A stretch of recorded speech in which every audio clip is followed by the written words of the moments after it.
이렇게 부르면서 늘 이렇게 자주 우리가 리마인드 되는 그런 본문입니다.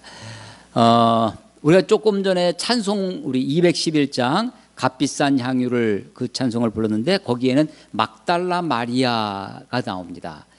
근데 이 막달라 마리아는 사실은 누가복음 7장을 배경으로 하고 있어요. 이 향유를 붓는 사건은 사복음서 마태, 마가, 누가, 요한 사복음서에 다 기록이 되어 있습니다. 그런데 유독 누가복음에는 7장이 기록되어 있고요. 마태, 마가, 요한, 마태, 마가, 요한 이 세 복음서는 이 뒷부분에 기록이 되어 있습니다. 그래서 마태복음 26장, 마가복음 14장, 요한복음 12장. 요한복음 12장도 사실은 요한복음 21장까지 있으니까 장수로는 중간이지만 예수님의 생애의 마지막 부분에 가 있는 이야기예요. 누가복음 7장은 그 향유를 붓는 사건이 갈릴리 지역에서 있었습니다. 갈릴리 지역에서 있었고 어떤 바리새인의 초대를 받아서 거기에 식사하러 가셔서 예수님이 거기서 향유 부음을 받는 장면인데요. 거기서의 교훈은 죄 많은 여자 딱 봐도 알았던 모양이에요. 죄 많은 여자. 사람들이 다 당신이 저 사람이 선지자라면 예수님을 보고 하는 거죠. 이 향유를 붓는 이 여자가 죄인인 것을 알 텐데 그냥 놔둔다는 거죠. 죄를 많이 용서함을 받아서 그 사죄의 기쁨과 감사로 예수님 앞에 나와 향유를 붓고 예수님의 발에 향유를 붓고 자기 머리로 그 예수님의 발을 닦았던 사건입니다. 아마도 그 여자가 죄 많은 여자가 막달라 마리아였을 것이다 라고 생각을 하는 거죠. 그것과 다르게 다른 사건이라고 우리가 보여져요. 이 종료주일 마지막 이 고난주간을 앞에 두고 이 마태복음 26장하고 마가복음 14장 요한복음 12장에 나와 있는 것은 교훈이 다 한 가지입니다. 예수님의 장례를 준비한다는 것입니다. 어디는 제가 이 며칠 전부터 아침에 큐티를 보내면서 질문지를 따로 보내잖아요. 그래서 이 요한복음 14장 할 때 예수님한테 무슨 일이 벌어졌냐 했더니 그냥 아무 생각 없이 그냥 우리의 얼뜻 생각에 예수님의 발에 향유를 부었다. 근데 오늘 마가복음에는 예수님의 머리에 붓습니다. 3절에는 예수의 머리에 향유를 붓죠. 마태와 마가는 예수님의 머리에 향유를 부어요. 요한복음은 예수님의 발에 향유를 붓습니다. 그래서 상당히 헷갈리는 거죠. 이게 도대체 뭐가 맞나. 근데 아마도 머리에 향유를 붓는 것은 왕의 머리에 기름을 붓듯이 마지막 유대인의 왕이신 그분께 그리고 이 식사 자리인데 이 식사가 우리처럼 테이블에 앉아서 의자에 앉아서 이렇게 바른 자세로 먹는 그런 식사가 아니라 유대인의 식사는요 이렇게 누워서 기대-가지고 기대-가지고 먹는 식사법이에요. 제가 그림을 하나 우리 교우들한테는 카톡으로 보내드리기도 했는데 이게 잘 보이실런지 모르겠어요. 보이시나요? 예, 이게 이런 식으로 좀 누워 있는 거죠. 예수님이 이렇게 누워서 이때 이제 발에 기름을 붓는 장면인데 발뿐만 아니라 머리에서부터 주로 노출되어 있는 머리와 발을 그렇게 기름으로 향유로 이렇게 기름 붓고 바르고 하는 장면입니다. 이 요한복음, 이 마가복음 14장 오늘의 본문을 묵상하면서 이 지금 그림 전체가 조금 전에 보여드린 그림은 좀 어둡잖아요. 전체적으로 물론 교회 프린트의 성능에 달려 있긴 하지만 전반적으로 배경이 어둡습니다. 1절 2절 봐보세요. 1절 2절에 보면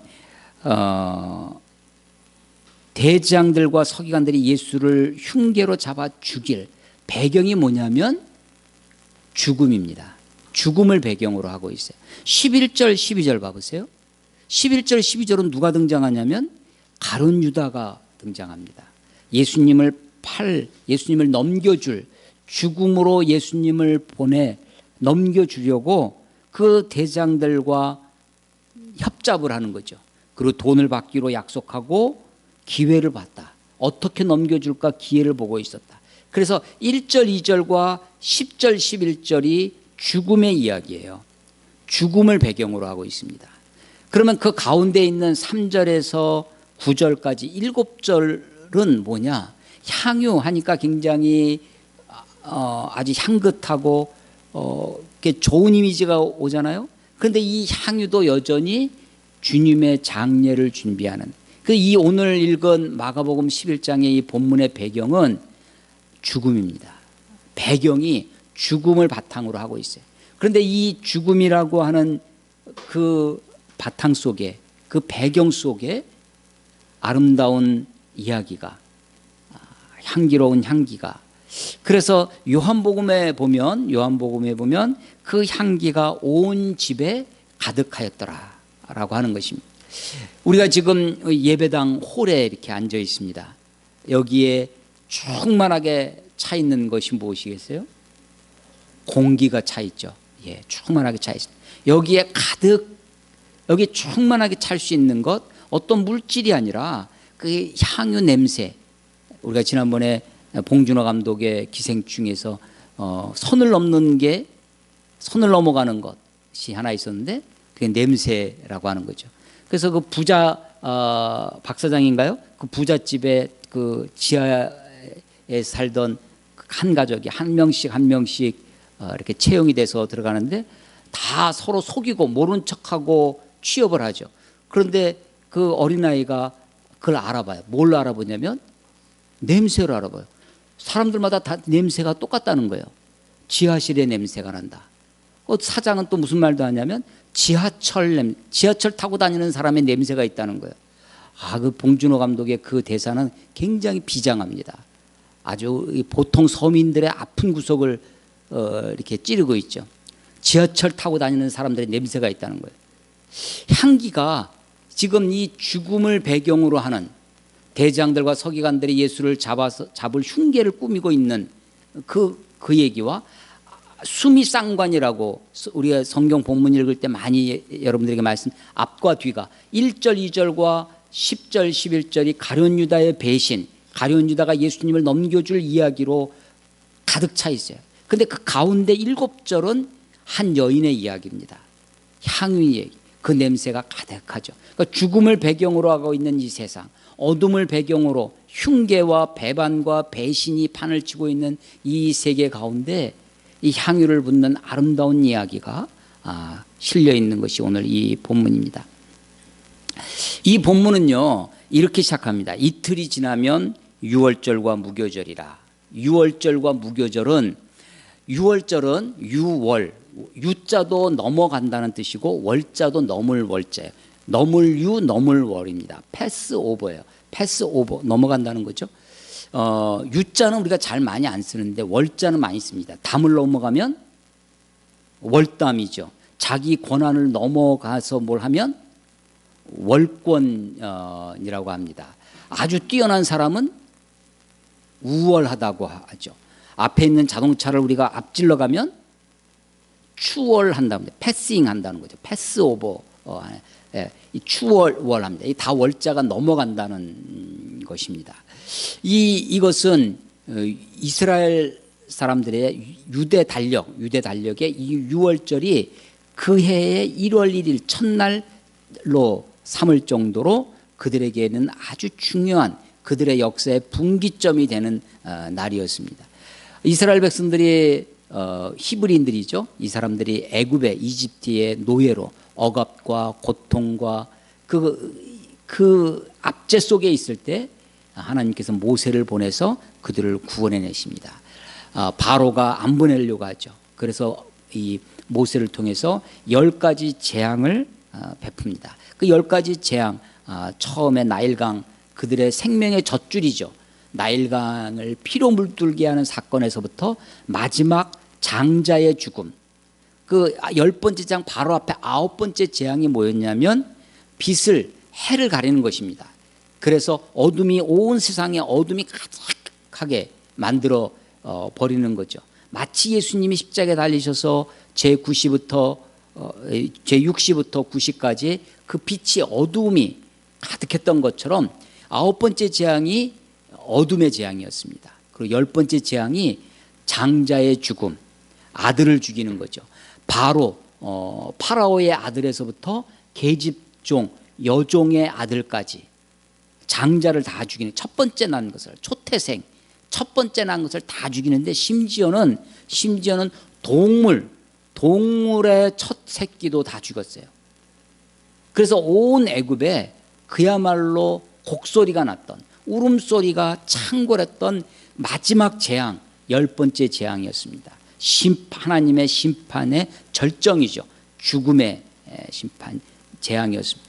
그때 이스라엘 백성들이 자기 집에서 양을 잡아서 양의 피를 문에 기둥, 설주, 주가 기둥이잖아요. 설주와 인방에 피를 바르면 죽음의 사자가 그 집을 넘어간다, 패스 오버한다. 그래서 그것이 유월절이 되었습니다. 그 유월절 패스 오버, 영어도 패스 오버예요. 유월절이 패스 오버. 근데 페사흐라고 하는 것이 히브리어입니다. 페사흐. 파사크, 헬라어는 파사크인데 그게 다 넘어간다라는 거예요. 오늘 우리말 성경이지만 1절에서는 유월절이 나와요. 그게 뭐라고요? 패스 오버입니다. 넘어간다라는 거예요. 10절, 11절에 가룟 유다가 예수님을 어떻게 하려고 하냐면 넘겨줄까 하여 넘겨준 핸드오버. 1절은 패스오버예요. 근데 10절, 11절은 핸드오버, 넘겨주는 이야기로 오늘 이야기가 되고 있습니다. 6월절 때는 집 안에서 양을 잡습니다. 양을 잡는데 양을 삶아 먹지 말고 그 물에 빠진 고기 안 좋아하시는 분들도 많이 있다고 하는데 삶아 먹으면 안 되고 꼭 구워 먹어라. 그리고 그 양고기를 먹을 뿐만 아니라 어린 양을 잡는데 어린 양을 구워 먹고 그것이 6월절 양입니다. 그리고 쓴 나물, 아마 우리나라식으로 하면 익모처 같은 그 정도 쓴 것을 자기의 고통을 먹는 거죠. 우리의 죄악을 먹는 것처럼 우리 아픔을, 고통을 잊지 않고 쓴 나물을 먹고요. 무교병을 먹습니다. 무교의 교자는 효자와 똑같습니다. 똑같이 같은 글자를 효라고도 읽고 교라고도 읽어요. 발효할 때 효자입니다. 이스트예요. 넌 이스트. 무교는 이스트가 없는 발효되지 않은 빵, 떡, 이게 무교병이에요. 무교병을 먹는 절기가 무교절인데 이 무교절을 얼마나 먹냐면 7일간 먹습니다. 그러니까 6월절 그날은 어린 양을 먹고 쓴 나물을 먹는데 그날부터 해서 일주일간을 양고기를 매일 잡아먹을 수는 없잖아요. 양고기는 첫날 6월절 날만 잡고 6월절은 하루예요. 그러니까 그로부터 7일간은 무엇을 먹느냐면 넌 이스트 브레드, 이스트를 넣지 않은 발효시키지 않은 떡을 먹습니다. 그것이 무교병을 먹는 절기에서 무교절이 되는 것입니다. 그러니까 6월절과 무교절은 붙어있는 절기예요. 그래서 이것을 거의 하나처럼 여겨졌던 것입니다. 이스라엘 백성들의 구원을 상징하는 것이고요. 그들의 역사의 시작, 칼렌더, 새해, 유대 달력으로 1월 1일에 해당됩니다. 예수님이 6월절 어린 양으로 돌아가셨어요. 마치 6월절의 어린 양처럼 고린도전서 5장 17절에도 보면 6월절 양 대신 그리스도께서 예수님이 6월절의 양으로 그렇게 구원의 상징이었던 이스라엘 백성들의 그 모습으로 죽으십니다. 자, 요 사건, 이 향유 사건, 향유 도유 사건이라고 우리가 옛날 분들은 한자를 써가지고 기름을 바른다, 기름을 부은다, 도배한다고 그러잖아요. 그 도자입니다. 바를 도자를 써서 향유 도유 사건이라고도 이렇게 얘기를 하는 이 사건 바로 다음이 뭐냐면 최후의 만찬입니다. 그 만찬에서 성만찬을 하는 거죠. 우리가 이제 성만찬으로 지키는데 최후의 만찬에서 떡과 잔을 나눕니다. 6월절 음식 중에 뭐가 없어요? 결정적인 게 뭐가 하나 없어요? 양고기가 없죠. 근데 양고기는 누구예요 지금?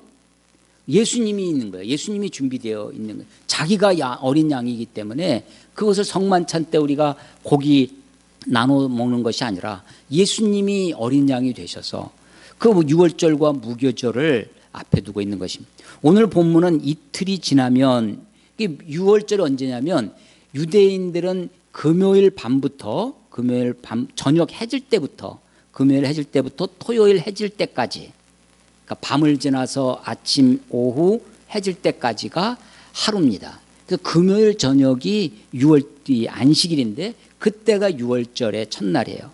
그래서 금요일 날 예수님이 십자가에 달려서 죽으시는 거죠.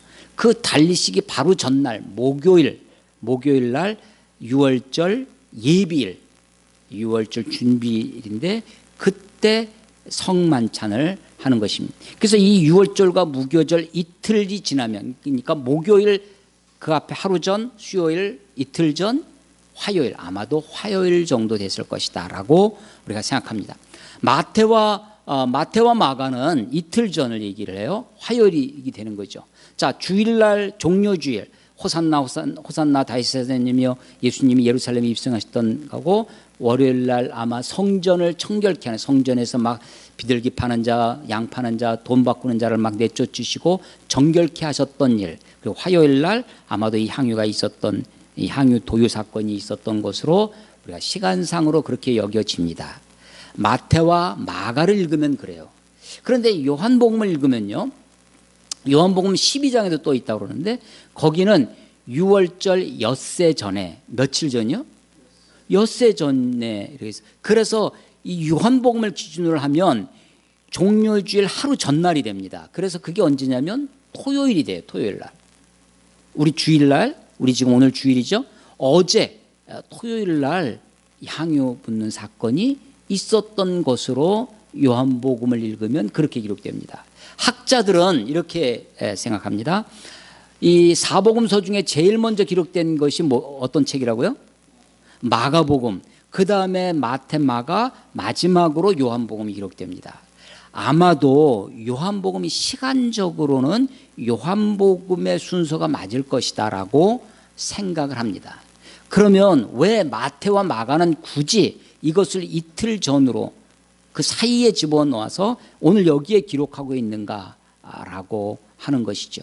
그래서 우리는 이 이틀 전에, 유월절 이틀 전에 이 사건을, 그래서 마지막 예수님의 성만찬 바로 전에 이 이야기를 꺼내면서 대장들과 서기관들이, 그리고 가룟 유다가 예수를 잡아 죽이려고 하는 그런 죽음의 그림자 속에, 그런 죽음이 지금 예루살렘에 긴장감이 감돌고 있습니다. 예루살렘의 요한복음에 보면요, 12장 향유 도유 사건 바로 앞에 11장에서 무슨 일이 있냐면 죽은 나사로를 살리시는 장면이 나옵니다. 그 나사로를 살리는 장소가 어디냐면 베다니예요. 베다니. 나사로의 집이 어디냐면 베다니. 오늘 3절에 예수께서 베다니 나병 환자 시몬의 집에서, 베다니입니다. 베다니는 어디냐면요, 예루살렘에서 살짝 내려오면 계곡, 기드론 계곡이라고 있는데요, 기드론 계곡을 올라오면 겟세마네 동산이 있습니다. 아주 가까워요. 예루살렘에서 예수님이 그 예수 성전에서부터 겟세마네까지가 한 1km, 700m, 계곡 하나만 살짝 지나오면 깊은 계곡이 아닙니다. 그 겟세마네 감람산이 있는, 겟세마네 동산이 있는 감람산 밑에 베단이라고 하는, 벳세다와 베단이라고 하는 두 마을이, 작은 마을이 있습니다. 예루살렘 성전을 중심으로 하면 예루살렘에서 약 3km 정도, 2.5에서 3km 정도의 가까운 마을입니다. 가까운 마을이에요. 자, 한 3km를 걸어가면 여러분, 우리 몇 분이면 걸어가시겠어요? 예, 20-30분이면 걸어갈 수 있는 거리가 있는 그런 마을입니다. 베다니. 이 베다니는요, 다른 말로 요세푸스라고 하는 유대 역사가가 있는데, 이 베다니를 뭐라고 설명을 했냐면 가난한 자들의 마을, 가난한 자들의 집, 이렇게 불려졌던 곳이 베다니입니다. 아마도 성전을 중심으로 한 예루살렘 중심가 번화가는 누가 살겠어요? 어떤 사람들이? 부자들이 살겠죠. 대장들과 기득권, 그 당시 권력가들이 예루살렘 번화가를 중심으로 살았을 것입니다. 그런데 그런 사람들에 좀 붙어 있어야 가난한 사람들은 먹고 살죠. 그러니까 가까운 동네에 마을이 있는데 거기 벳세다와 베다니가 가난한 사람들의 마을로 그렇게 형성되어져 있었던 것이 아닌가 생각되어집니다. 이 베다니에 나사로와 나사로의 두 누이 마르다와 마리아가 살고 있었습니다. 학자들은 어떤 사람들은 오늘 3절에 나오는 마가복음에 나오는 나병 환자 시몬이 바로 그 나사로다라고 말하는 사람도 있고요. 어떤 사람들은 이 시몬과 나사로가 굉장히 가까운 그런 관계였다. 그래서 여기는 지금 시몬의 집에서 식사하는 걸로 되어 있는데 요한복음에서는 나사로의 집에서 식사를 하시는 것으로 되어 있습니다. 여하간 이 나병 환자 시몬의 집에서 또 나사로와 함께 이 식사를 하셨던 것으로 여겨지고요. 오늘 3절에 한 여자가 향유를 붓는 한 여자라고 등장하는데 요한복음에 보면 그 이름이 마리아라고 나오고 있다는 것을 알게 됩니다. 그러니까 마가복음은 제일 먼저 아마도 60년경에 AD 60년경에 기록되어졌습니다. 우리가 보는데 그때는 마가복음을 기록할 때는 우리가 이렇게 생각합니다. 마가복음을 기록할 때는 마가복음에 등장하는 많은 사람들이 아직 살아있을 때입니다. 그래서 그 살아있는 사람들의 이름을 잘 기록하지 않았던 것입니다. 그런데 이제 마태와 누가가 기록되어지고 요한복음 기록할 때 AD 90년경 되면 이 마가로부터 한 30년 이상 뒤에 기록되어질 때는 여기에 있는 사람들이 다 대부분이 이제 다 죽고 제일 어렸던 사도 요한이 남아서 그것을 기록할 때는 그들의 실명이 다 기록되어지는 것으로 그렇게 생각되어집니다. 자, 6월절 이틀 전에 대제사장들과 서기관들이 예수님을 흉계로 잡아 죽일 방도를 구했다. 대제사장은 원래는 한 명입니다. 그런데 마가복음은 계속해서 대제사장들이라고 복수로 쓰고 있어요. 그것은 틀린 것이 아니라 그 당시에 실제로 대제사장이 두 명이 있었습니다. 누가 있었냐면 대제사장 가야바와 그의 장인 안나스까지. 그래서 이 다 대제사장이에요. 왜냐하면 대제사장은 원래 아버지가 대제사장이면 그 아들도 이렇게 혈통으로 내려오는 것이었는데 그러면 죽고 대제사장 되고 하면 한 명이어야 될 거 아니에요? 그런데 왜 이렇게 되냐면 이 일종의 매관매직입니다. 대제사장이 권력이 있어요. 많은 권력, 종교만 행사하는 것이 아니라 그 당시에는 사내들인 의장이 됩니다. 그래서 우리나라 국회의원 같이 로마가 지배하고 있었지만 로마가 모든 것을 다 할 수 없기 때문에 준자치를 하는 거죠. 그것이 누구에게 위임되어 있었냐면 사내들인의 그 성경에는 공회라고 번역되어 있는 그 공회 의장이 대제사장입니다. 많은 권력을 가지고 있어요. 그런데 그 권력을 탐하는 사람들이 많이 있죠. 근데 죽고 나서 세워지면 자기가 대장이 될 가능성이 없잖아요. 그러니까 그걸 파는 거죠. 그걸 팔아요. 그래서 매관매직도 벌어집니다. 그래서 여러 명의 대제사장들이 있게 되는 겁니다. 이 대제사장들과 서기관, 대제사장은 종파로 따지면 분파로 따지면 사두개파입니다. 사독이라는 제사장. 열왕기 상에 보면 솔로몬 시대에 대제사장이 사독이 있었습니다. 그 후예를 자처하는 제사장 그룹이 사두개인이에요. 굉장히 현실 정치인들이고요. 성경도 모세, 오경, 토라만 믿는 사람들이고 부활도 없다, 천사도 없다 하는 사람들이 사두개파 사람들입니다. 그 사두개파의 우두머리가 대제사장인 거죠. 서기관들은 바리새파의 지도자들입니다. 바리새파 율법주의자죠. 근데 율법을 누가 제일 잘하느냐? 율법을 읽고 기록하는 사람들이죠. 서기라고 해서 이 서기관이 뭐 동서기 뭐 이런 것이 아니라 율법, 하나님의 율법을 기록하는 사람들입니다. 그걸 사명으로 여기는 사람. 성경을 옮겨 적으려고 하니까 성경을 가장 많이 보고 정확히 보고, 그래서 이 사람들이 율법사, 율법의 선생님. 그래서 우리는 서기관, 기록하는 것처럼 기록되어 있지만 이것이 The Teachers of the Law, 율법의 선생님이라고 영어 성경 그렇게 번역을 해놓고 있습니다. 율법사라고도 하고요, 다른 말로 하면 성경의 교법사라고도 번역되는 것이 이 서기관. 그러니까 이 대장들과 서기관이라고 번역되어 있는 요것은, 이것은 그 당시에 공회원들을 얘기하는, 사내들인을 이야기하는 것입니다.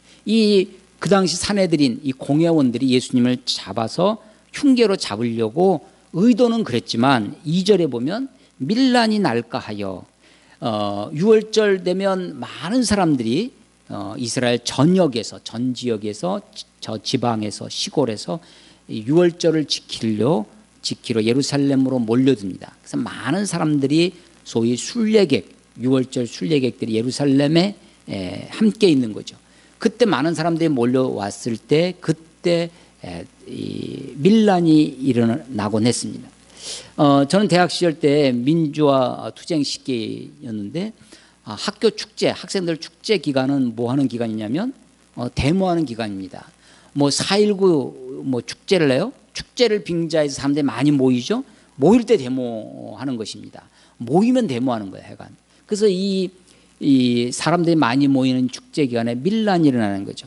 밀란, 사회의 공공의 안전을 해치는 겁니다. 사회의 공공의 안전을 도모하는 부서가 있어요. 우리나라도 공공의 안전 줄이면 뭐가 돼요? 공안이 되죠. 중국 경찰을 뭐라 그래요? 공안이라고 합니다. 우리나라는 경찰이지만 경찰 혹은 검찰 안에 보면 공안부가 있습니다. 공안. 사회의 공공의 안전을 도모하고 공안을 해치는, 공공의 안전을 해치는 사람들에 대한 그런 문제들을 다루고 하는 것이 공안이죠. 밀란이 날까 하여, 그러니까 밀란이 나지 않도록 요즘 용어로 하면 공공의 안전을 위하여, 공공의 안녕을 위해서 이 명절 기간에는 하지 말자. 혹시 예수를 잡았다가 죽이면 그것이 빌미가 돼서 더 막 밀란이고 데모가 일어날까 봐, 이게 원래 이 사람들의 의도였어요. 악인들의 의도였습니다. 악인들의 계획이었는데 계획되지 않고 아주 뜬금없이 아주 이상한 돌출 상황이 벌어졌는데, 그건 뭐냐면 바로 예수님의 제자 중에 한 사람 가룟 유다가 찾아온 겁니다. 그 예수를 너희들에게 넘겨주겠다고. 왜냐하면요, 예수에 대한 소문을 많이 듣습니다. 대장 들고 예수가 뭐 했다, 예수가 뭐 5천 명을 먹였다, 예수가 뭐 문둥병자를 고쳤다, 많은 사람들이 예수님을 따라다닌다, 수많은 이야기를 듣지만 예수님의 사진이 없는 거죠. 예수님의 얼굴을 본 적이 없어요. 그래서 군중들 중에 누가 예수인지를 특정할 수가 없는 겁니다. 제가 오래전에 본 영화 중에 로마 시대에 그 노예 반란이 사건을 영화로 한 것이 있습니다. 스파르타커스라고 하는 영화인데, 이 노예들이 처음에는 막 승승장구하다가 결국 로마의 군대를 이기지 못하죠. 결국은 다 패하고 다 포로로 잡힙니다. 수천 명의 노예가 있어요. 누가 스파르타커스냐 그랬더니 어떤 사람이 손을 번쩍 들고 내가 스파르타커스, I am 스파르타커스. 그 누구예요? 진짜 스파르타커스의 친구입니다. 자기가 처형되겠다고 하는 거예요. 스파르타커스가 깜짝 놀라죠. 그랬더니 옆에 있는 사람이 내가 스파르타커스라고 또 일어났습니다. 스파르타커스라고 하는 사람이 수백 명이 일어서는 거예요. 그때 진짜 스파르타커스도 조용히 일어납니다. 내가 스파르타커스라고. 그래서 결국은 그 로마의 가도, 그 길에 그 노예들을 전부 다 수백 명을 십자가에 처형을 해가지고 매달아 놓습니다. 반란을 일으킨 정치범을 처형하는 방법이죠. 마지막 장면이 그 도로 가도에 십자가를 세워놓고 그 노예들을 처형하는 장면입니다. 예수님이 누군지를 특정할 수 없는데 예수의 제자가 와가지고 이 사람이 예수다라고 찍어주겠다는 거예요. 그 찍는 방법이 뭐라는 거예요? 예, 키스를 하는 거죠. 가장 비정한, 세상 역사상 가장 비정한 키스가 그때 벌어지는 것입니다. 그래서 원래는 밀란이 날까 하여 공공의 안전을 위하여 명절은 피하자라고 했던 것이 악인들의 계획이었어요. 그런데 역사는 악인들의 계획대로 이끌어가는 것이 아니라 하나님의 뜻대로, 하나님의 계획대로 역사는 흘러갑니다. 우리는 세상이 자기 마음대로 가는 것 같지만 하나님은 그것마저도 활용하시고 이용하셔서 모든 것이 하나님의 뜻대로, 결국은 하나님의 뜻을 이루어질 것입니다. 그래서 돌출 상황이 벌어져서 가룟 유다가 예수를 넘겨주겠다고 찾아오는 거예요. 제 발로. 그리고 돈을 주겠다고 하니까 그것을 약속을 하고 돈을 지키기, 그 약속을 지키기 위해서 그 예수님을 넘겨주고 예수님을 처형하는 장면이 벌어지는 것입니다. 그 사이에 지금 베다니의 나병 환자 시몬의 집에 있었던 사건입니다. 나병 환자는 원래 이렇게 마을에 살 수 없습니다. 이렇게 집에 살 수 없어요. 이 나병 환자는 그야말로 타가 격리, 아예 마을에 올 수 없어요. 들어올 수 없습니다. 그래서 그 사람들이 마을에서 멀리 격리돼 살아갑니다. 그래서 그런 사람들끼리 문둥이 촌을 형성해서 살아가는 거죠. 그런데 아마도 이 나병 환자였던 이 시몬은 치유받은 나병 환자, 고침을 받은 사람이었기 때문에 여기 와서, 그런데 이런 일은 굉장히 드문 일이었을 것입니다. 그래서 그 사람이 지금은 깨끗하지만 옛날에 나병을 앓았던 사람이라, 그래서 나병 환자 시몬, 나병 환자 시몬, 사이몬, 베드로의 원래 이름이 시몬이죠. 이게 아주 흔한 이름 중에 하나였습니다. 나병 환자 시몬의 집에서 식사하실 때, 식사는 어떤 일이에요? 가장 일상적인 일입니다. 가장 평범한 일이에요. 근데 이 식사 자리에 가장 특이한 일이, 가장 아름다운 일이 벌어지는 장면이 오늘 이 이야기입니다. 어쩌면 이 향유를 붓는 이 사건은 어쩌면 최상의 예배겠죠. 예수님을 향한 가장 일상적인 이 밥 먹는 자리에서 가장 특별한, 역사에 길이길이 남는 이 복음이 전파되는 곳에서는 어디서든지 이 여자가 행한 일을 증거하라고, 기억하라고 말씀하실 정도의 일이 이 장소에 죽음을 배경으로 한, 흉계가 판을 치고 있는, 예수를 팔아넘기려고 하는 바로 제자가 그런 죽음의 긴장이 팽배한 그곳에 아름다운 일이 벌어지는 것입니다. 한 여자가, 이 여자는 마리아라고 말씀을 드렸습니다. 매우 값진 향이 곧 순전한 나드 한 옥합을, 이 옥합이라는 것은 알라바스타 자라고 하는 건데, 알라바스타라고 하는 것이 찾아보시면 설화, 눈꽃이라는 거죠. 설화, 석고 무슨 만드는 거 있잖아요. 이게 좀 특이한 건데요. 돌은 돌인데 대리석 종류랍니다. 그런데 반투명화됩니다. 그래서 뭔가 안이 좀 비치는, 아마 우리 간유리라고 하나요? 반투명한 그 유리 있잖아요. 그런 대리석인 모양이에요. 그래서 알라바스타라고 하는데 굉장히 귀한, 이집트나 시리아나 이런 곳에서 나는 그런 대리석으로 만들어진 그런 우리나라 고려자기 같은 그런 호리병 같은 그런 겁니다. 그런데 이것은 거기에 향유를 담으면 안에서 봉함을 하게 돼 있어서 그것을, 이 향유를 꺼내려면, 향유를 쓰려면 이 목주위를 깨트려서 쓰게끔, 귀한 거니까 함부로 쓰지 못하도록 한 번 쓰면, 깨트리면 다 써야 되는 그런 형태로 되어져 있다고 합니다. 이 옥합을 깨트려 예수의 머리에 부으니, 어떤 사람은 이것이 예수님의 대관식, 왕의 머리에 기름을 붓는 그런 장면으로 이 그림을 그려놓기도 합니다. 머리에 붓는 이 사건이었죠. 이것이 얼마나 귀한 것이냐면 계산이 딱 나오잖아요. 300데나리온 이상의, 최하 300데나리온, 한 데나리온이요 한 데나리온이 그 당시 하루에 하루 품삯이었답니다. 그러니까 300데나리온 1년치 연봉입니다. 1년치 연봉을 하나도 쓰지 않고 고스란히 그것을 가지고 아마도 결혼 지참금 같은 걸로 사용되기도 했다고 하는 것입니다.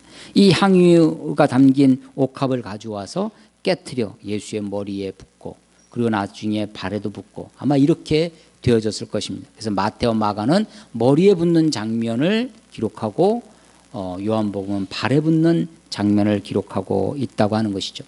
4절에 어떤 사람이 화를 냈다라고 되어 있는데요. 마태복음에는 이 어떤 사람을 제자들이 분개하여 이렇게 되어 있어요. 그러니까 마가 제일 먼저 기록된 마가는 그냥 어떤 사람이라고 되어 있는데 조금 더 뒤에 기록된 마태는 제자들이라고 기록되어 있고요. 더 뒤에 기록된 요한복음은 그게 가룟 유다였다라고 기록이 되고 있죠. 화를 내면서 서로 말하는, 그러니까 이게 가룟 유다만 얘기하는 것이 아니라 그 주위에 있던 사람 대부분이 우리 세상 모든 사람들이 그런 생각을 가지고 있으면 우리가 그걸 뭐라고 그러냐면 시대 정신이라고 우리가 표현을 합니다. 보통 사람들이 가지고 있는 생각들. 그러니까 이 식탁의 분위기가 어떠냐면, 아니 이렇게 값비싼 거를 거기다가 아주 그럴 듯한 토를 답니다. 뭐였냐면 이것을 팔아서 가난한 사람들을 줄 수 있었을 텐데 그렇게 하지 않고 어째 이 향유를 허비하느냐라고 그렇게 화를 내고 분개하고 있었습니다.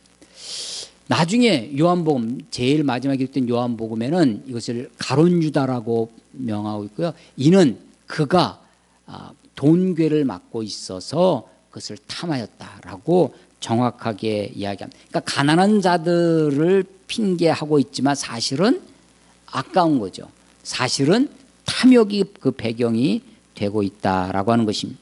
여자를 향하여 책망을 했다라고 그 여자를 책망하는지라 5절에 이렇게 되어 있는데요. 이 책망한다는 이 단어도 우리 지난주에 설교 중에 말씀을 드린 예수님이 너희는 나를 누구라 하느냐, 베드로가 주는 그리스도 시인이다 라고 할 때 예수님이 그때사 비로소 인자가 대장들과 서기관들과 장로들에게 고난을 받고 죽임을 당하고 이제 제3일에 살아나야 할 것을 말씀하시기 시작하셨죠. 그때 베드로가 한 것, 예수님을 붙잡았다고 그랬죠. 어디로 붙잡았다고 그랬어요? 뭐 어딘지는 모르겠다. 어딘지 모르지만 예수님의 다리를 붙잡았는지 팔을 붙잡았는지 머리를 붙잡았는지 모르지만 예수님을 붙잡고 항변했다고 했는데, 그 항변했다는 단어가 사탄아 물러가라 라고 하시면서 베드로를 꾸짖어 할 때 꾸짖어와 항변이 똑같은 단어라고 했죠. 여기서 여자를 책망했다, 그 사람들이, 이 제자들이, 어떤 사람들이 가룟 유다가 예수님 이 여자를 책망했다고 하는 도 똑같은 단어를 쓰고 있습니다. 이 여자를 그렇게 책망하고 있는 겁니다. 베드로가 항변하듯 사탄아 물러가라 하면서 꾸짖듯이 이 여자를, 네가 어떻게 이 향유를 이렇게, 이게 누구 거예요? 이 향유가 이 여자 겁니다. 자기 것도 아니면서 막 책망을 합니다. 우리가 몇 주 동안 지난 3월 한 달 내내 소위 사회적 거리두기라는 그런 상황 속에 예배를 드려왔습니다. 처음에는 구청 직원이 주민센터에서도 전화오고요. 그 다음에 아주 단계적으로 왔었어요. 주민센터 동사무소죠. 동사무소 직원이 전화하고 구청 직원이 전화하고, 구청 직원부터는 직접 찾아오기 시작했습니다. 구청 직원이, 그리고 이제 시청에서 전화하고 시청 직원이 찾아오고, 그 다음에 이제 지난주에는 경찰들이 찾아오고 했습니다. 그리고 온갖 매스컴에서 뉴스 시간마다 물론 신천지로부터 시작되긴 했지만 부산의 어떤 교회가, 또 성남의 어떤 교회가, 또 영통의 어떤 교회가, 부천의 어떤 교회가, 심지어는 만민중앙교회, 물론 그것은 이재록이라고 하는 이단이지만, 그래서 뉴스 시간마다 이런 이 집단 감염이 교회와 병원을 중심으로 한 집단 감염이 아직도 발생하므로 꼭 앞에 뭘 붙이냐면 교회와 병원이 집단 감염에, 그래서 막 공무원들이 압박을 받는 거죠. 그건 정말 예배를 다 안 드리고 그냥 가정에서 드리는 것으로 대체를 해야 되나. 예배에 대해서 많이 생각하게 되고요. 우리가 어떻게 살아가야 되는가 고민하게 되어집니다. 그러면서 제가 느꼈던 것 중에 하나가 이런 겁니다. 예수님 당시에 초대교회 때 박해를 많이 받았는데요. 박해의 이유가 여러 가지가 있는데 그 중에 하나가 이런 거예요. 크리스찬들이 살인, 이제 식인종이다라는 그런 플레임을 씌웁니다. 크리스찬들은 기독교인들은 사람을 잡아먹는 식인종이라는 거예요. 그러면서 증거를 댑니다. 그 크리스찬들이 추정하는 예수 어록, 예수님의 말 중에 내 살을 먹어라, 내 피를 마셔라, 이것은 내 피니, 이것은 내 살이니. 그래서 바깥에 몰래 저들이 뭐하나 와서 이렇게 듣고 있는데 보니까 어두운 동굴 속에서 저들이 막 사교 집단이죠. 막 울면서 찬양하고 막 하더니 이것은 내 살이다, 이것은 내 피다 하니까 뒤에서 듣고 있다가 저것들이 사람을 먹는구나. 실제로 인육, 우리가 몇 년 전에 우간다를 갔는데 아직도 그런 이야기가 들려온답니다. 아프리카 어떤 부족들에서 이 식인 재물, 식인 사람을 잡은 그런 이야기들이 부족 간에 이렇게 전해오는 부족이 있다는 거예요. 선교사가 지금도 그러니까 고대에는 그런 이야기들이 있었죠.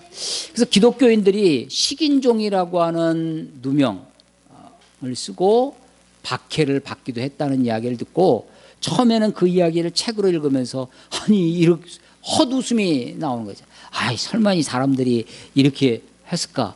그런데 최근에 예배에 대한 압박, 매스컴에서 계속해서 연일 이야기하는 것 이런 것을 들으면서 그때 사람들이 그 당시에 1세기의 사람들이 이야기를 들으면서 기독교인, 크리스찬 집단들, 그 무리들, 예수 패거리, 예수당들에 대한 생각을 그렇게 가질 수도 있었겠다. 그래서 그들이 그런 프레임에 한번 하면 예수 믿는 사람들을 박해하고 그들을 죽이고 그들을 사자밥이 되게 하고 그들을 화형에 처하고 하는 것들이 하나도 죄책감 없이 하나도 어떤 거부감 없이 그렇게 할 수 있었겠구나. 마치 이것은요 아주 근대화된 현대 문명 속에서도 일어납니다. 독일 나치가 유대인들을 600만 명이나 죽일 때 그 유대인들을 더 이상 인간으로 보지 않는 거죠. 유대인들은 사람을 죽이는 것이라고 생각하지 않고 마치 바이러스를 척결하듯이 저들을 척결해야 이 세상이 정화되어진다고 게르만족의 좋은 혈통이 세상을 지배하고 세상의 암적 존재인 바이러스 같은 유대인들을 죽여야 한다고 하는 것이 우리 최근 역사에도 인류 역사에도 있는데 그런 것들이 벌어질 수도 있겠다라는 생각을 갖기도 했습니다. 하나님 앞에 우리가 어떻게 예배해야 되는가? 하나님 앞에 어떻게 우리가 드려야 되는가?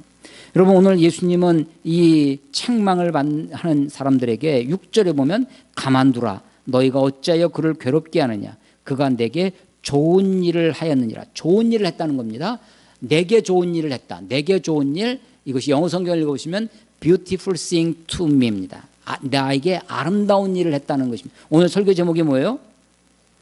힘을 다하여 드리는 아름다운 헌신. 사실은 아름다운 예배라고 제목을 잡아놨다가 제가 살짝 바꾸었습니다. 힘을 다하여 드리는 아름다운, 이 아름답다라는 단어가 내게 좋은 일, 예수님께 아름다운 beautiful thing to me, 예수님께 아름다운 일이었다 라고 하는 것입니다. 그러면서 가난한 자들은 항상 너희와 함께 있으니, 지금 있는 장소가 어디라고요? 베다니의 이름이 가난한 자의 집이란 뜻입니다. 그것에서 있었던 것입니다. 너희와 함께 있으니 아무 때라도 원하는 대로 도울 수 있거니와 나는 너희와 항상 함께 있지 아니하리라. 여러분 우리가 이렇게 편안하게 예배를 드립니다. 조금 불편하십니까? 요즘? 그래도 이 정도만 돼도 상당히 우리가 제가 저는 중학교 때, 중3 때 목사가 되기로 결심을 했는데, 그때 제가 몇 번 말씀드린 적이 있는데, 목사가 되기로 다짐하게 된 계기가 한국 기독교 100년사라고 하는 전집, 그때 당시엔 6권이었는데 지금은 9권, 10권인가 더 이렇게 증보판이 됐더라고요. 6.25 전쟁 고어강까지 기록되어 있는데 지금은 아마 그 이후까지 보강이 된 모양입니다. 근데 그때 그 특히 구한말 그리고 일제시대 때 기독교인들이 어떻게 고난과 박해와 핍박 속에서 신앙을 지켜갔는지 이 모습들이 아주 자세히 기록되어 있었습니다. 그런데 그때 감옥에 가는 기독교인들이 성경 들고 가서 뭐 이렇게 하는, 성경도 없이 그때 그들이 가지고 있었던 기억, 그래서 야, 성경을 외워야 되겠구나, 성경을 암송해야 되겠구나. 그래서 성경도 없이 아무것도 없는데 그들이 말씀을 나누고, 여러분 사도행전에 보면 사도행전 예루살렘 교회가 막 부흥합니다. 베드로가 나가서 외치니까 3,000명씩 회개하고 돌아옵니다. 예루살렘 교회가 막 유무상통하면서 부흥이 일어나니까 박해가 일어납니다. 그래서 이 박해를 피하여, 환란을 피하여 예루살렘에 있던 성도들이 흩어지기 시작합니다. 사마리아로 막 흩어지는데, 그때 그들이 율법책 챙겨갈 수 있었을까요? 그들이 신약성경, 그때는 신약성경이 기록되지 않았을 때입니다. 신약성경도 없었을 뿐만 아니라 구약의 성경도 다 가지고 갈 수 없었습니다. 그들은 오로지 하나님의 말씀을 다 어디에 있어요? In my memory. 기억 가지고, 그것 가지고 사도들이 전해줬던 예수에 관한 이야기, 사도들은요 예루살렘을 떠나지 않고 있었습니다. 너희는 예루살렘을 떠나지 말고 라는 그 말씀 때문에 사도들은 가지 않고 평신도들이 흩어졌습니다. 그래서 빌립이 사마리아로 가고 막 이렇게 흩어지는 거예요. 그 사이에 그들이 가지고 있었던 것이 뭐였냐면 오로지 기억입니다. 하나님의 말씀을, 구약의 성경 말씀을, 또 사도들이 전해준 말씀을 가지고 가서 복음을 전하는데 사마리아에서 부흥이 일어나고 안디옥에서 부흥이 일어나고 하는 것이었습니다. 혹시 우리한테 어떤 일이 벌어져서, 아니 뭐 개인적으로라도 어떤 뭐 사고를 당해서 시력을 잃는다든지 병이 생겨서 무슨 귀가 먹는다든지 하나님의 말씀을 못 듣고 못 읽고 하게 될 때, 우리가 하나님의 말씀을 다시 묵상하고 하나님을 기억해낼 수 있는 우리의 마음에 이 기억이 있다면 얼마나 그래서 우리가 지금은 그냥 지천이죠. 성경이 지천입니다. 하나님의 말씀이 이 인터넷 예배 시대가 되어가지고 인터넷 서핑을 설교 골라 듣기, 설교를 수없이 들을 수 있는 시대가 되어져 갔는데 그야말로 설교를 서칭하죠.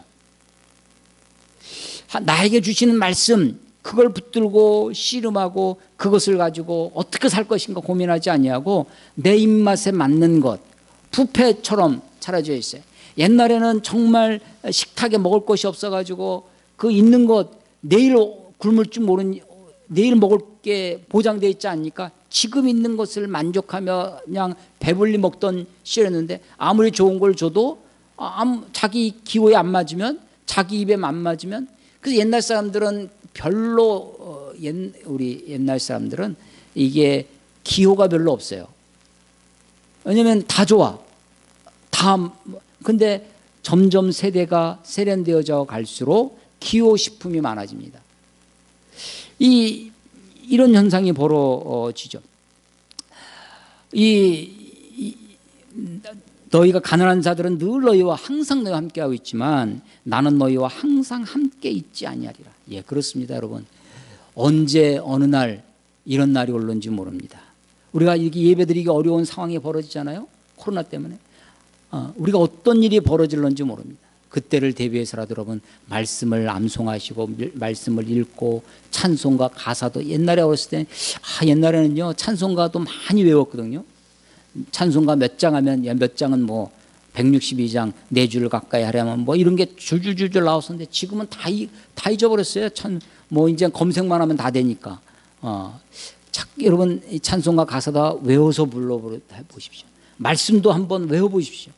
우리 항상 우리에게 이런 시대가 보장되어 있는 것이 아닙니다. 우리가 어떤 일이 벌어질는지 알 수 없는데 그때에도 말씀을 붙들고 살아갈 수 있도록 그렇게 해야 할 것입니다. 8절, 그는 힘을 다하여. 오늘 설교 제목이 뭐예요? 힘을 다하여. 그는 힘을 다. 물론 영어는 그녀는이죠. 근데 우리는 그게 구별이 잘 안 되니까 she did what she could. 그녀가 할 수 있는 모든 것을, 그녀가 할 수 있는 것을 다 했습니다. 그래서 다른 성경 공동번역이나 표준세번역을 읽어보시면 자기가 할 수 있는 것을 다 했으므로, 우리가 할 수 있는 것을 다 하는 거예요. 우리도 우리가 할 수 있는 것을 다 하는 겁니다. 물론 예를 들어서 어느 나라처럼 두 사람 이상, 가족이 아닌 두 사람 이상이 모이는 것을 금지한다. 그럼 우리는 안 모일 겁니다. 어떤 나라는 10인 이상 모임이 금지되어 있는 나라도 있고요. 아예 외출이 금지되어 있는 나라. 그러면 우리가 할 수 없죠. 이렇게 모여서 이런 예배당, 이 소규모의 예배당 예배도 우리가 할 수 없는 거죠. 그렇지만 우리가 할 수 있는 최선을 다하는 것입니다. 뭐 지금 제 핸드폰으로 지금 페이스북 영상 라이브를 지금 송출하고 있습니다. 그리고 이제 우리 주만 형제가 또 촬영을 하고 있는데 예배가 다 끝나면 좀 좋은 카메라로 찍은 것으로 유튜브도 올릴 예정입니다. 문명의 이익이 다 거부하는 것이 아닙니다. 우리가 할 수 있는 것을 하는 거죠. 그런데 요즘 이렇게 예배당 예배가 없으니까 부목사들은 이제 교인 목사들이, 사역자들이 별로 할 일이 없어서 없을 것 같은데, 제가 몇몇 이렇게 후배 목사들 전화해 보니까, 연락해 보니까요, 굉장히 바쁘다는 거예요. 왜 이렇게 바쁘냐? 밤 9시 10시에 퇴근한대요. 이 주일 설교 이 영상을 하기 위해서 자막 넣어야지, 뭐 해야지, 그걸 준비하느라고 밤을 새서 준비하고 하는 겁니다. 뭐 음악을 잘못 올리면 연락 온답니다. 저작권 위반이라고. 찬송가 이렇게 잘못 PPT 띄우고 잘못하면 그걸 누가 또 검색해가지고 그거 너 고발할 테니까 나한테 얼마 보내주지 않으면, 이런 사람도 있다고 그러고, 굉장히 골치 아픈 세상이 되어집니다. 새벽 예배부터 해서 그거를 이틀치씩 3일치씩 미리 영상을 찍어가지고 그 시간에 송출한, 이게 좀 우린 가다가 끊길 수도 있거든요. 그러면 이제 우리는 속수무책인데, 이게 대부분 큰 교회는 미리 찍어놓으면 됩니다. 그러니까 그러니까 자막도 다 넣고 이렇게 송출을 하는 모양이에요. 그러니까 물론 그런 문명의 이기가 다 악하고 다 우리가 거부하고 하는 것이 아니라 우리가 할 수 있는 최선을 다하는 것입니다. 내가 가지고 있는 것, 여인이 가지고 있는, 이 마리아가 가지고 있는, 자기가 가지고 있는 최선을 다하는 것입니다. 여러분, 이것을 누가 코치했을까요? 야, 너 그 향유 갖다가 그의 언니 마르다가 코치했을까요? 아니면 나사로가 얘기했을까요? 예수님이 언지를 주셨을까요? 이것이 아름다운 이유는요, 이것이 정말 아름다운 이유는 그 누구도 그에게 코치하거나 그를 억압하거나 그렇게 압력을 넣어서 11조 안 하면 다 저주받는다고 하는 식으로 압력을 넣어서 11조 하게끔 하는 것이 아니라, 헌금 미리 갑을 하나님 내가 축복받을 줄로 믿고 미리 감사를 해요. 이번 사업이 잘 될 줄로 믿습니다 하고 미리 감사한 것만 예수님께, 하나님께 투자하듯이 헌금 하는 거죠. 하여간 어떤 형태로든 유무형의 압력이나 어떤 것 없이 그야말로 자기 안에서의 자발적인 헌신, 자기 안에서 나를 구원해 주신 하나님, 나를 위해 십자가에 죽으신 예수님 앞에 그 자발적인 헌신이기 때문에 이것이 아름다운 것입니다. 그래서 이 여인은 그가 할 수 있는 힘을 다하여, 그렇습니다. 네 힘에 붙이는 것, 힘에 벗어난 것을 하라는 것이 아닙니다. 어린 아이가 어떤 부흥회를 했는데, 제가 전에도 말씀드린 기억이 있는데요, 어떤 다른 교회 집사님 저한테 상담을 하는 거예요. 자기 교회에서 부흥회가 있었다는 겁니다. 건축 헌금을 다 작정을 해서 막 1억 할 사람은 일어나십시오. 이게 장로님 막 하면서 압력을 주니까 어쩔 수 없이 막 일어서고 막 그러는 그런 분위기 있잖아요. 그런데 자기 아들이 3천만 원 할 때 일어섰다는 거예요. 중학생인데. 그런 걸 어떻게 하느냐라고 하면서 저한테 상담을 해온 적이 있었습니다. 여러분, 힘을 다하여 하라는 것입니다. 힘을 다하여. 그런데 이 힘을 다하는, 힘에 없는 것을 그걸 하라는 것이 아니에요. 정말 내가 가지고 있는 내 손에 있는 것. 마치 주님은요, 여러분 성경을 쭉 읽어보십시오. 이 모세를 부르실 때도 네 손에 있는 것이 무엇이냐? 예, 지팡이입니다. 던져봐라. 던졌더니 뭐가 돼요? 뱀이 되죠. 다시 집어봐라. 그치? 아니 그 지팡이가 늘 가지고 다니던 그 지팡이였습니다.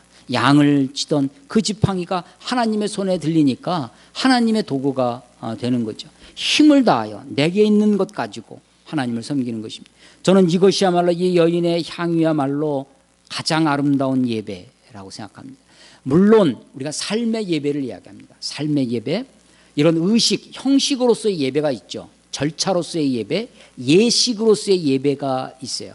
그런데 이 예식으로서의 예배 말고 삶의 예배가 중요하다라고 우리 기독교에서 여러 교회들 목사님들이 강조를 많이 합니다. 뭐 동의합니다.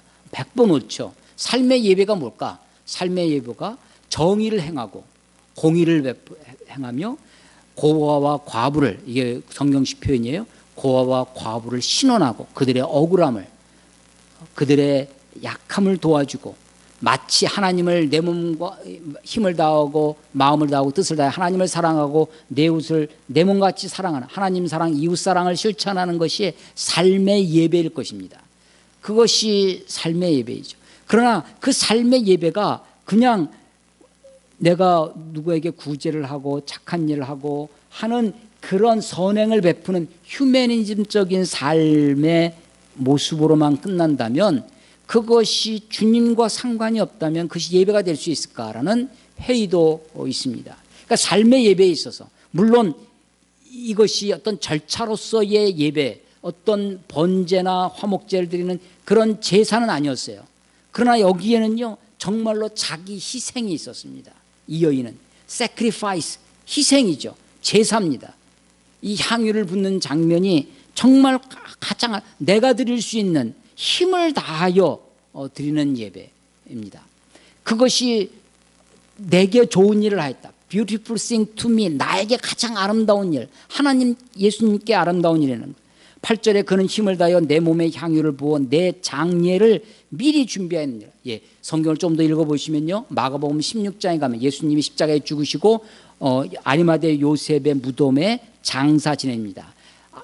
그 다음날 아침 새벽 일찍 안식 후 첫날, 오늘날 주일이 되는 거죠. 여인이 막달라 마리아와 살로메, 그 여러 여인들이 향유를 가지고 예수님이 십자가에서 급하게 내려와서 장례를 치렀기 때문에 예수님의 시신에 향유를 바르지 못했어요. 그래서 예수님의 향품을 가지고 예수님의 무덤을 찾아갑니다.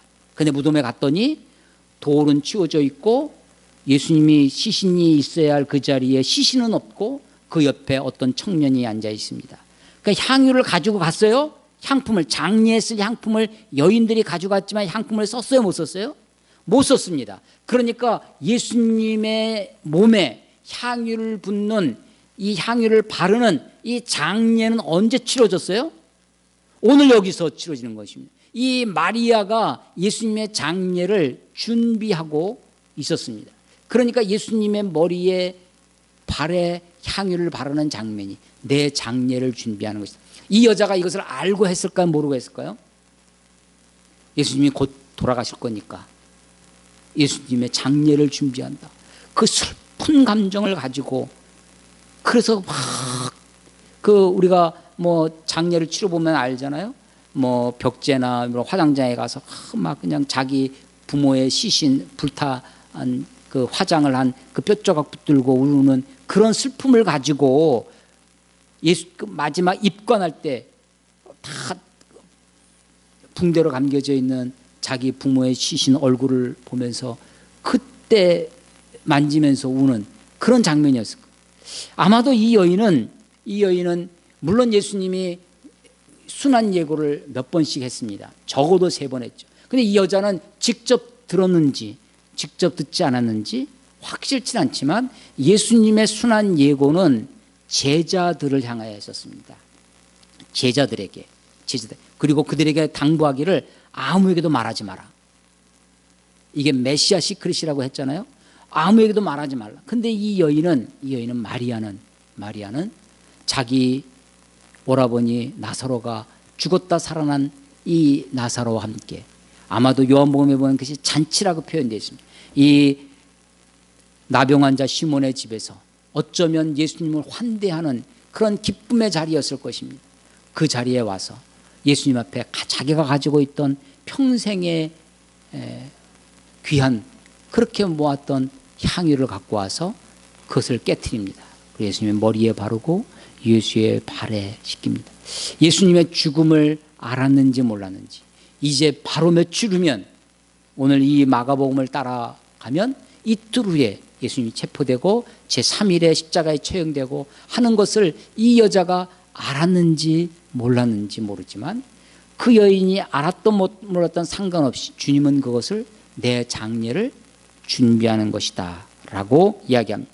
9절에 내가 진실로 너에게 이르노니 온 천하에 어디서든지 복음이 전파되는 곳에는 이 여자가 행한 일도 말하여 그를 기억하리라. 예, 온 천하에 어디서든지 복음이 전파되는 것. 복음, 이 복음은 어떤 복음일까요? 이 복음. 예수님의 복음은 하나님 나라의 복음이었습니다. 때가 찼고 하나님의 나라가 가까웠으니 이 예수님의 복음을 들은 제자들, 사도들의 복음은 무엇이냐? 예수님의 복음 따르고 사도들의 복음이 다른 것입니까? 물론 같습니다. 같지만 달라요. 예수님은 하나님의 나라의 복음을 전했어요. 사도들은 그 하나님의 나라의 복음을 전한 이 예수가 하나님의 아들이었다. 어떻게 아느냐? 예수가 십자가에 죽고 다시 살아났다. 예수의 죽음과 부활의 복음입니다. 사도들의 복음은 뭐라고요? 예수의 부활과 죽음과 부활의 복음이에요. 예수님의 복음은 하나님 나라의 복음, 사도들의 복음은 예수의 죽음과 부활의 복음이에요. 그래서 예루살렘이나 유대뿐만 아니라 온 땅끝, 사마리아 땅끝까지 이르러서 복음을 전할 때 뭘 전해요? 예수가 살아났다. 너의 죄를 위하여 예수님이 십자가에 죽으사 다시 부활하셨다라고 하는 것이 복음이라는 것입니다. 예수가 나의 죄를 위해서 십자가에 죽으시고 부활하셨다라고 하는 예수의 죽음과 부활이 전파되는 곳에, 물론 이 여인의 행동은 복음은 아니죠. 향유를 본 복음은 아니에요. 그러나 복음이 전파될 때 복음과 버금되도록 이 여자 얘기를 하는 거예요. 이 여자의 행위가 어떤 거예요?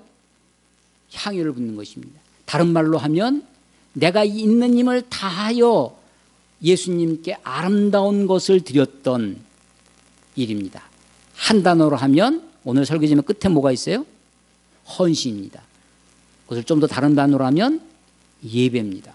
하나님 우리를 구원하셨습니다. 물론 우리를 구원해서 하나님의 자녀로 삼아주셨어요. 하나님의 자녀가 된 우리들의 최대의 사명이 뭐겠어요? 예배입니다. 하나님을 높이는 것입니다. 이 땅에서뿐만 아니라 천상에 가서도 우리는 하나님을 예배하고 하나님을 찬양하는 일에 하나님이 우리를 부르셨습니다. 우리를 통해서 무슨 일을 시키시려고 우리를 부르시는 것이 아닙니다.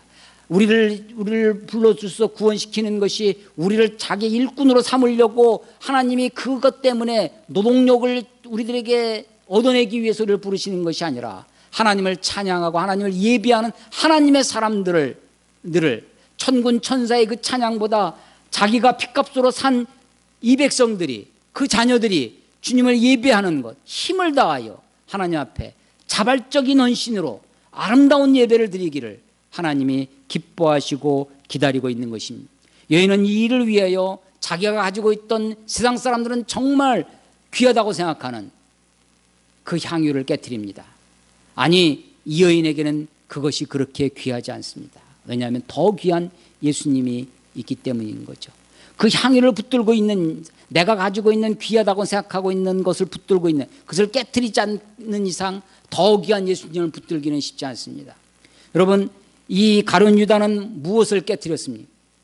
가룟 유다는 사실은 예수님과 제자라고 하는, 스승과 제자라고 하는 그 신의를 깨트립니다. 그 믿음을 배반합니다. 예수님을 배반해요.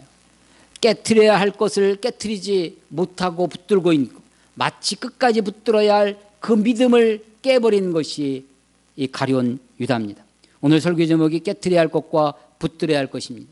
우리가 붙들어야 할 것이 무엇인지, 우리가 깨트려야 할 것이 무엇인지, 우리가 탐욕과 거짓과 자기 아집과 자기 고집과 자기 세계에서 내가 깨트려야 할 것은 무엇인지, 내가 영원히 붙들고 나아가 이 땅에서 뿐만 아니라 다시 오실 주님을 기다리는 우리가 붙들어야 할 것이 무엇인지, 이 말씀을 묵상하시면서 죽음의 배경 속에, 죽음의 긴장이 팽배한 그 속에 아름다운 향기를 드렸던 이 여인의 모습이 저 여러분 삶 속에도 투영되시기를 주의 이름으로 축원합니다. 기도하겠습니다.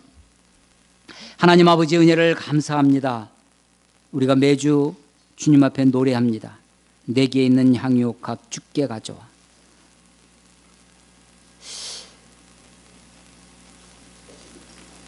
하나님, 우리가 주님 앞에 참으로 귀한 것, 참으로 소중한 것을, 비록 그것을 깨뜨려서라도 더 귀한 우리 주님을, 주님의 머리를, 주님의 발을 붙들기 위하여 그 앞에 나아가 향유를 붓는 마음으로 주님을 예배하는 자들이 다 될 수 있도록 하나님 축복해 주시옵소서. 베다니의 그 죽음과 배신이 팽배한 그곳에 자기를 깨뜨려 아름다운 향기로 집안 가득히 채웠던 여인의 헌신처럼 삶의 긴장이 있는 이 시대에도 우리의 헌신과 우리의 드림으로 하나님 나라의 아름다운 향기가 될 수 있도록 우리를 사용하여 주시옵소서. 힘을 다하여 주님을 예배하고 힘을 다하여 주님께 우리 자신을 드리기에 힘쓰는 우리 모두가 될 수 있도록 하나님 축복해 주시옵소서. 예수님 이름으로 감사하며 기도드렸사옵나이다. 아멘.